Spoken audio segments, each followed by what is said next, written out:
Assalamualaikum warahmatullahi wabarakatuh. Hari ini 28 bulan April bersamaan hari Selasa.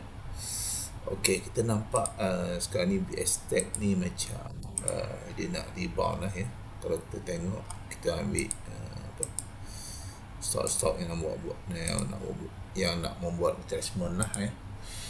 Kalau kita nampak BSTech ni, dia macam nak rebound pada time frame 15 ni.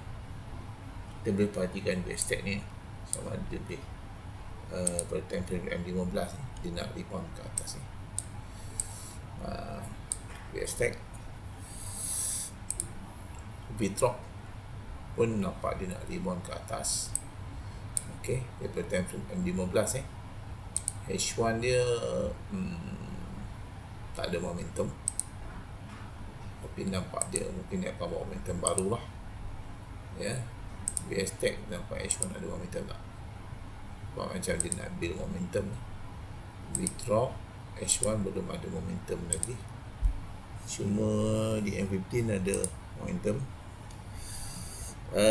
UWC nampak macam dia nak rebound ke atas. H1 ada momentum juga? Oh, tak ada momentum Okay, tak apa, kita cuba perhatikan dulu 3 stok ni untuk kita observe untuk momentum play, untuk kita cuba bermain intraday lah satu hari. Tengok berkesan lah tadi BSTech, VTROC dan UWC. Sama kita cuba tengok observe stock ni macam mana saja. Assalamualaikum.